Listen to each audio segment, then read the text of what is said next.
નમસ્કાર મિત્રો, હું ડૉક્ટર મહાવીર મારી આ યુટ્યુબ ચેનલમાં આપનું સ્વાગત કરું છું। આજે આપણે ઉનાળામાં લોકોને સતાવતી સમસ્યા લૂ લાગવી એટલે કે સનસ્ટ્રોક વિશે વાતો કરીશું। અતિશય ગરમી એટલે કે ખાસ કરીને 40 ડિગ્રીથી ઉપર જ્યારે તાપમાન જાય ત્યારે લૂ લાગવાની એટલે કે સનસ્ટ્રોકની સમસ્યા થતી હોય છે અને આને કારણે તીવ્ર માથાનો દુખાવો, ચક્કર, તાવ, ઉલટી થવી, પરસેવો વળી જવો, મૂંઝવણ થવી અને બેભાન થઈ જવું આવી પણ સમસ્યા થતી હોય છે। તો આવો જાણી કે આનીથી બચવા માટે શું કરવું અને હોમિયોપેથીમાં આ સમસ્યાનો શું ઉપાય છે, આવો શરૂ કરીએ।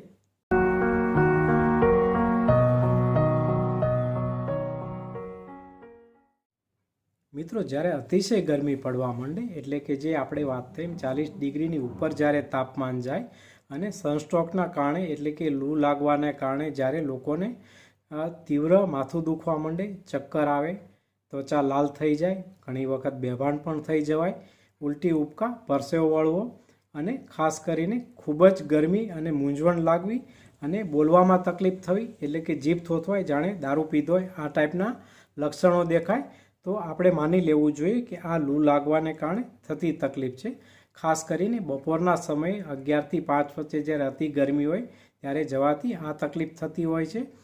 મિત્રો, આ સમસ્યાથી બચવા માટે આપણે પુષ્કળ પાણી પીવું જોઈએ, હાઇડ્રેટેડ રહેવું જોઈએ, જેમ કે ORS છે વધારે લઈ શકાય, નાળિયેર પાણી છે એ લઈ શકાય, લીંબુનું શરબત છે, આ બધી વસ્તુ અથવા તો કોઈ પણ પ્રકારના ફ્રૂટનો રસ પણ લઈ શકાય।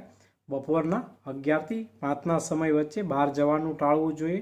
જે કપડાં છે એ આછા કલરના, સફેદ કોટનના એટલે કે સુતરાઉ કપડાં અને ઢીલા કપડાં પહેરવા જોઈએ અને સુરક્ષા માટે બહાર નીકળતી વખતે ટોપી પહેરવી જોઈએ, સનસ્ક્રીનનો યુઝ કરવો જોઈએ, ચશ્મા એટલે કે ગોગલ્સ પહેરવા જોઈએ અને જરૂર પડે છત્રીનો પણ ઉપયોગ કરી શકાય। જ્યારે કોઈ પણ વ્યક્તિને લૂ લાગે અને એની જીભ થોથવાવા માંડે, એને માથું દુખે, બેભાન થઈ જવા જેવી સમસ્યા થાય ત્યારે પ્રાથમિક સારવાર રૂપે દર્દીને છાંયડાની અંદર લઈ જવો જોઈએ અને ઠંડકમાં એને રાખવો જોઈએ। એના કપડાં જે છે એ ઢીલા કરી નાખવા જોઈએ, શરીર ઉપર ઠંડા પોતા મૂકવા જોઈએ અને એને ORS અથવા તો લીંબુ શરબત પીવડાવવું જોઈએ અને તાત્કાલિક ડૉક્ટરને સંપર્ક કરવો જોઈએ।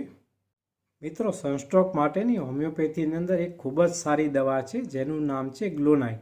જે ગ્લોનાઇન છે એના લક્ષણો વિશે વાત કરી તો આકરા તાપની અંદર જ્યારે લૂ લાગે એટલે કે સનસ્ટ્રોકના કારણે માથું ભમવા માંડે એટલે કે ચક્કર આવવા માંડે, ચહેરો, આંખ એકદમ લાલ ઘૂમ થઈ જાય, જાણે દારૂ પીધો એવી આંખ થઈ જાય અને સાથે માથાની અંદર થ્રોબિંગ હેડેક, બસ્ટિંગ હેડેક એટલે કે માથામાં સબાકા આવવા માંડે અને એમ થાય કે જાણે માથું ફાટી જશે।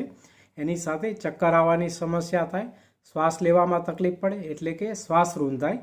જો આ બધા લક્ષણો દેખાય તો શરૂઆતમાં ગ્લોનાઇન 30 પોટેન્સીમાં દર 15થી 20 મિનિટે 3થી 4 વખત રિપીટ કરવી જોઈએ અને પછી થોડા દિવસ માટે સવાર, બપોર અને સાંજ ગ્લોનાઇન 30 પાવરમાં શરૂ રાખવી જોઈએ। આના કારણે જે સનસ્ટ્રોક છે એની આડઅસર અને શરીરમાં થતું નુકસાન અટકે છે અને આનાથી બચી શકાય છે। આશા છે તમને આ જાણકારી પસંદ આવી હશે। Please subscribe my channel and press the bell icon.